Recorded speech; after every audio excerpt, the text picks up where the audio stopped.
Saya percaya bahwa itu real celeng, bukan celeng jadi-jadian gitu kan. Akhirnya saya teriak ke pos 3 bahwa, wih celeng gitu kan, celeng.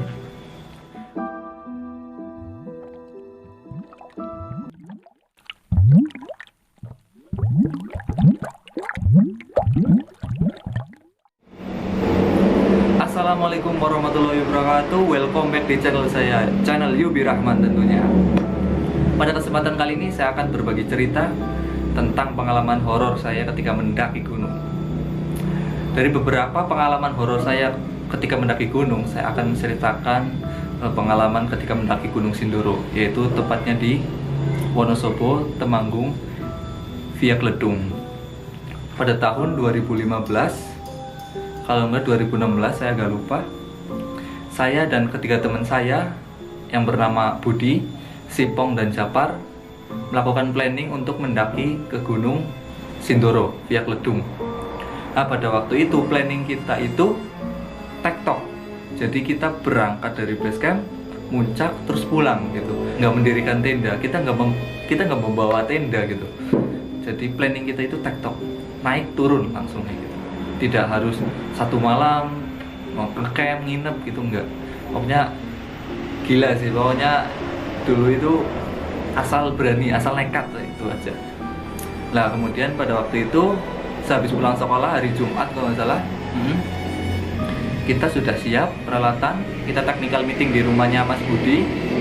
Kemudian kita siap-siap peralatan, siap-siap logistik dan yang lain-lain, sudah lengkap semua.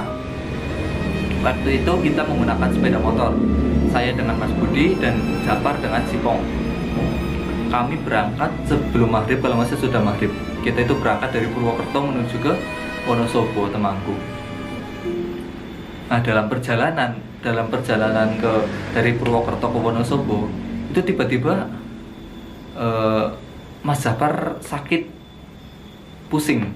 Sudah sampai di Wonosobonya, itu lagi pas beli air minum di Alfamart kalau nggak salah, sama istirahat. Nah tiba-tiba itu Mas Japar itu sakit, pusing katanya, masuk angin kayaknya. Akhirnya sempat terjadi agak berbeda pendapat karena mau pulang atau mau melanjutkan gitu kan. Akhirnya setelah berdiskusi kita fix untuk melanjutkan karena Mas Japar juga ditanya katanya kuat. Oke, kita melanjutkan karena sebentar lagi itu dekat base camp. Nggak lama kemudian kita sudah sampai di base camp Gunung Sindoro via Kledung. Pukul jam 11 malam, kalau nggak tengah 11 lah, intinya segitu. Kita sampai situ malam banget. Yang ada di base camp ternyata ramai sekali. Base camp itu ramai sekali, akan tetapi para pendakinya itu sedang tidur atau sedang istirahat. Mungkin mau melakukan pendakian esok harinya atau habis melakukan pendakian gitu. Mungkin mereka pada beristirahat. Hanya ada beberapa pendaki yang masih bangun, ngobrol, dan bikin kopi. Pada waktu itu kita registrasi lah simaksi di situ oleh Sipong biasa. Kemudian kita rembuk-rembuk. Nah si Japar ini masih sakit kan, kemudian karena rencana kita mau tektok gitu kan, nggak ada ngecamp, nggak ada sama sekali. Akhirnya kita putuskan untuk beristirahat dahulu di base camp. Akhirnya Mas Japar dan yang lainnya yang mau tidur silakan tidur. Kurang lebih 1,5 jam kalau nggak salah.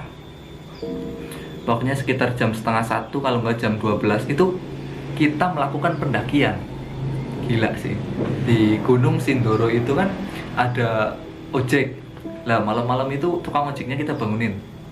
Pak, kita mau mendaki malam ini juga. Kita mau tektok ya. Kita nyewalah ojek sampai ke pos 1. Kalau nggak salah itu bayar 20.000. Nah, sesampainya di pos 1, jreng.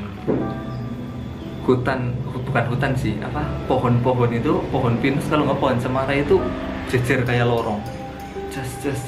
Itu gelap banget, gelapnya minta ampun. Pokoknya waktu itu kabut itu kayak menyelimuti gitu. Kita sudah sampai di pos 1 dan disambut dengan berjejernya pohon seperti gerbang. Mungkin emang seperti itu atau mungkin perasaan saya dan teman-teman bertiga juga pasti merasakan yang sama dengan saya, karena kami sudah saling bertukar cerita. Dengan posisi, saya lupa posisi itu, Sipong di depan, Japar, saya, kemudian Budi kalau nggak salah. Pokoknya saya agak lupa. Kemudian kita masih berjalan normal nih.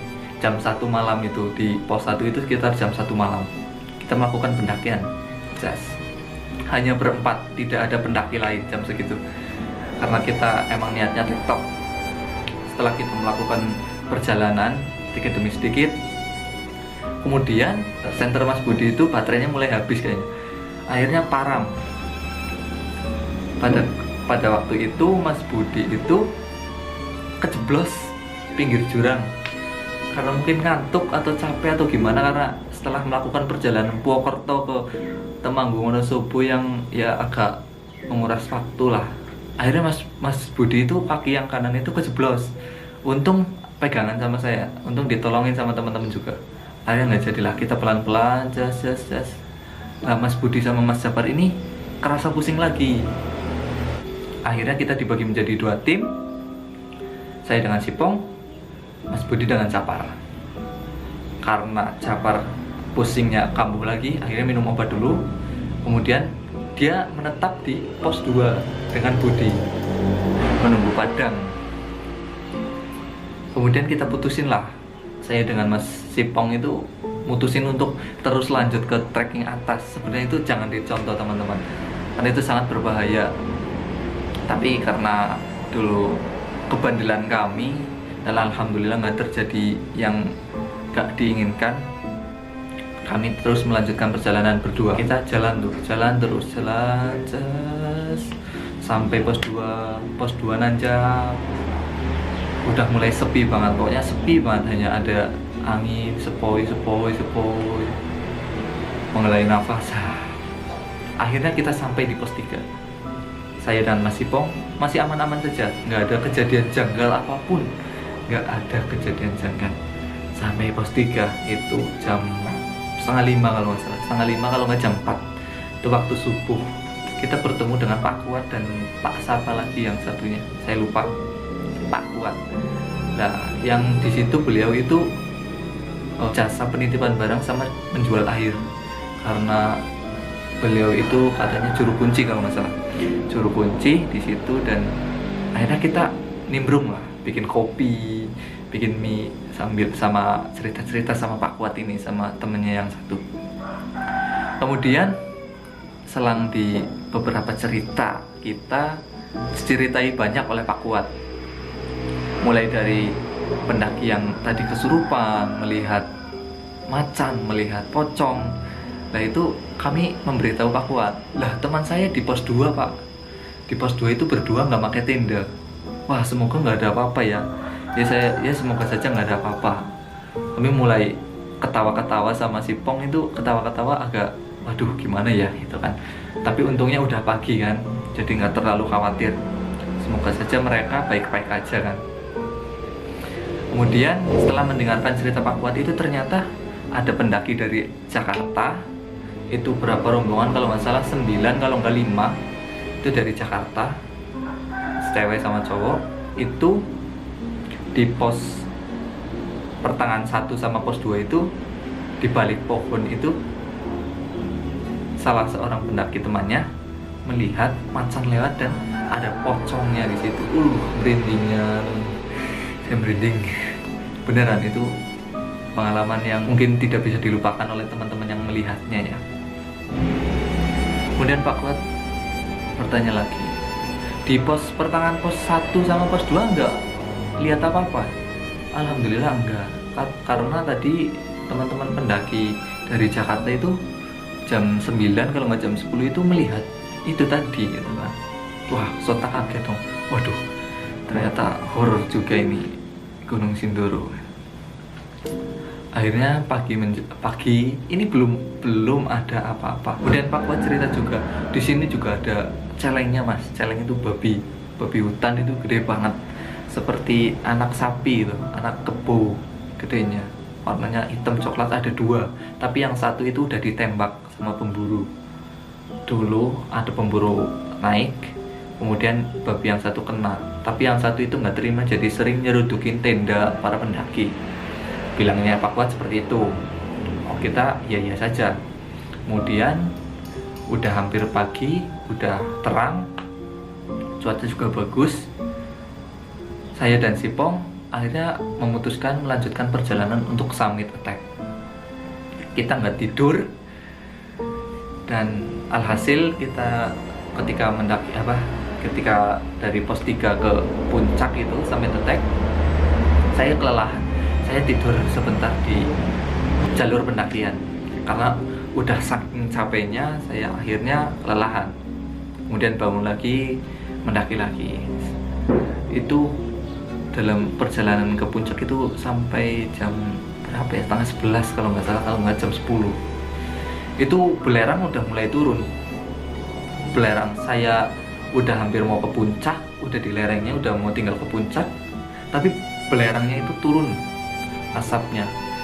Jadi buat sesak napas, saya dan Sipong itu nggak ada pendaki lain, saya dengan Sipong doang. Tapi nggak tahu di puncak ya masih ada orang apa enggak, tapi belerang itu udah mulai turun dan bikin sesak napas. Padahal pemandangannya itu sangat-sangat indah di Gunung Sindoro, luar biasa, Masya Allah. Kita foto-foto dahulu di lereng-lereng puncak Gunung Sindoro sebelum puncak, karena udah nggak kuat nafasnya untuk melawan itu asap belerangnya.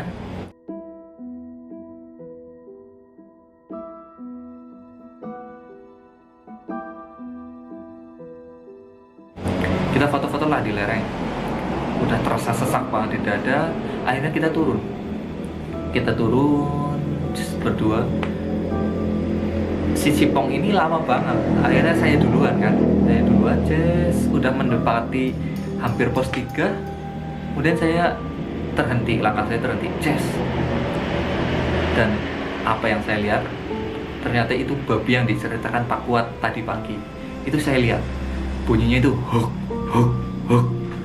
Kenapa mungkin di luar negeri dinamain babi hutan itu huk? Karena mungkin bunyinya itu memang seperti itu. Warnanya itu coklat kehitam-hitaman, gede banget, bener kayak anak kerbau. Itu memang real ya, mungkin real babi atau real celeng. Jadi karena setelah saya diceritain Pak Kuat tadi pagi, jadi saya percaya bahwa itu real celeng, bukan celeng jadi-jadian gitu kan. Akhirnya saya teriak ke pos 3 bahwa, "Wih, celeng!" gitu kan, celeng. Kemudian celeng itu lewat jarak 100 meter. Saya melihat dari jarak 100 meter kan, saya dari atas kelihatan banget dia lewat, tapi dia bunyi huk. Saya diam dulu kan, takut dikejar atau diseruduk. Sambil udah lewat, terus saya lari ke bawah teriak-teriak celeng-celeng. Akhirnya kita mampir lagi ke tendanya Pak Kuat itu, sambil bikin mie lagi, sambil ini ternyata di bawah itu udah ada Budi dan Japar. Mereka melanjutkan perjalanan ke pos 3. Alhamdulillah sekali mereka nggak apa-apa. Lah, sudah sampai situ kita lah masak-masak mie, masak kopi lagi gitu kan, ngisi perut lah intinya. Lah, kejadian yang dialami pendaki Jakarta ini saya ceritakanlah kepada si Mas Budi dan Japar. Untung mereka nggak mengalami kejadian yang sama, maksudnya ketika mereka di pos 2 kan. Karena pos 2 itu kata Pak Kuat itu sangat-sangat angker gitu kan, kata beliau. Akhirnya kita berkumpul kembali berempat. Saya menunggu Sipong pulang, Sipong dari atas, karena Sipong itu ketinggalan lah ibaratnya, saya duluan gitu kan. Akhirnya setelah kita berkumpul lagi di pos 3, kita foto-foto dulu.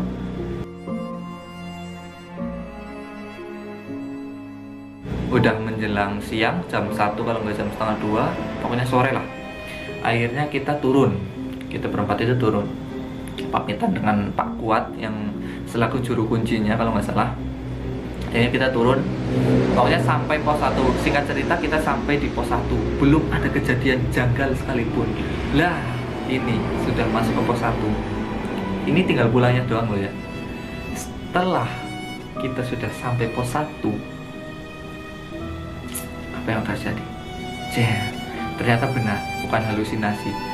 Pohon-pohon yang berjejer membentuk gerbang itu sebenarnya kalau siang itu enggak membentuk gerbang, cuma zigzag gitu, zigzag. Tapi lagi pas malam itu saya melihatnya itu kayak gerbang, kayak lorong gerbang gitu. Kalau saya cerita ini merinding banget, benar. Sampai kita di pos 1, ternyata di pos 1 itu masih banyak sekali sajen-sajen. Mungkin kepercayaan warga situ untuk menghormati penunggu Gunung Sindoro atau yang lainnya lah. Intinya adat istiadat mungkin masih ada. Jadi saya menghormati. Mungkin di situ saya agak kurang sopan mungkin ya, karena melihat-lihat sesajen. Ya ini buat apa sih kayak gini gitu kan. Ada omongan saya yang nggak enak mungkin. Kemudian saya melihat-lihat dengan Mas Japar. Kemudian saya melihat muter-muter dengan Mas Japar. Saya kan kepo banget dulu dan nggak percaya gituan kan dulu. Akhirnya muter ini di sini jalur. Nah saya muternya di sini. Nah di sana jurang. Itu udah pos 1 sih. Tapi dia kayak ada jurang gitu ke bawah. Nah di situ saya dengan Mas Japar kan menengok ke jurang. Nah ternyata setelah saya dan Mas Japar melihat ke arah jurang, itu saya melihat sosok wanita berambut panjang. Merinding banget, sumpah abang. Wanita berambut panjang, berbaju putih, itu sedang di bawah jurang, tapi sedang senderan di pohon seperti ini posisinya. Cuma mukanya nggak kelihatan. Dia menghadap ke sana, cuma senderan di pohon gitu. Lah saya bertanya sama Japan, Pan, kapora, kamu lihat nggak? Ya, yang beru ya. Aku juga lihat gitu kan. Akhirnya kita, ayo balik. Akhirnya kita memutuskan untuk balik. Kita nggak naik ojek lagi pas turun ke base camp itu kita jalan. Lah kejadian mistisnya itu di situ doang sih sebenarnya, ketika saya dilihatin sosok makhluk. Mungkin kalau saya sendiri yang lihat, mungkin saya masih positive thinking bahwa itu halusinasi ya.